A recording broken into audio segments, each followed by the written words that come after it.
Within moments, she was enclosed in Ruth's arms. Their tears wet each other's hair and cheeks. "Oh, Amy, love, I can't believe you're going so far away. I know, I'm excited but scared too. You don't mind going?" "No, they said it's a wonderful opportunity for us to travel to Canada to see a new world. I've got all new clothes. And they've cut your lovely hair." "I know, they said it will be better. I don't know why. I'm going to miss you, Ruth."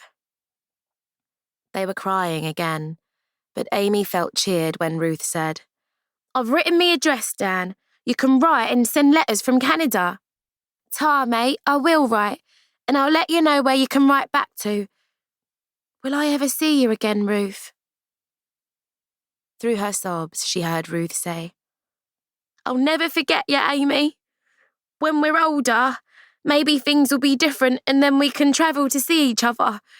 Look, I'll definitely come to see you, so hang on to that. I'm going to make me fortune making hats, and when I do, I'll buy a ticket to travel on this ship to Canada, and that's a promise." They clung to each other again. A stern voice forced them apart. "You there? What are you doing? Amy, who is this?" "It's me friend, miss. She's come to say goodbye." "All right then, but hurry. We'll be moving forward shortly." The queue began to move.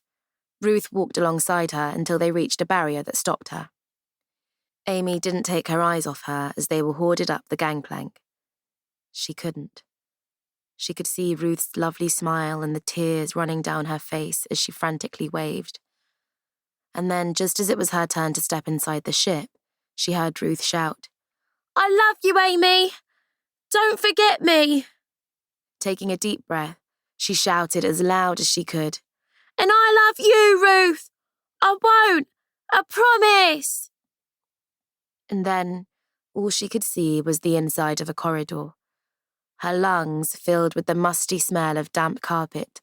A stuffiness threatened to choke her. She could hardly breathe as bodies behind pushed her forward, but those in front weren't moving fast enough. Still, the loud, booming voice urged them on. "Move, you little tykes, move! You hold the bleeding ship up!" Amy couldn't see who it was who was shouting, but she heard crying and wails of, "I'm going to be sick!" Not able to get enough air, Amy felt her head begin to swim, then her legs go like jelly, and a darkness take everything around her. When she came to, she was lying on a bed. The bed was moving from side to side. A mask was over her face, and glaring down at her was an ugly woman in a nurse's outfit. Her voice snarled, "What have you been up to? You shouldn't have been allowed on this trip in your state, you dirty tyke. A prostitute, are you? Oh yes, I've heard of them as young as you. Depraved, I call it. Born evil." Amy knew what a prostitute was.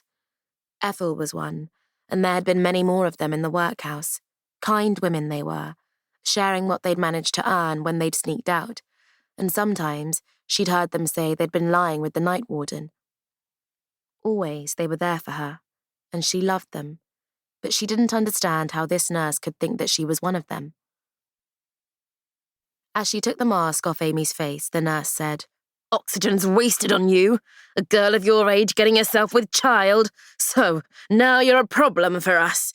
The doctor will explain what we're going to do."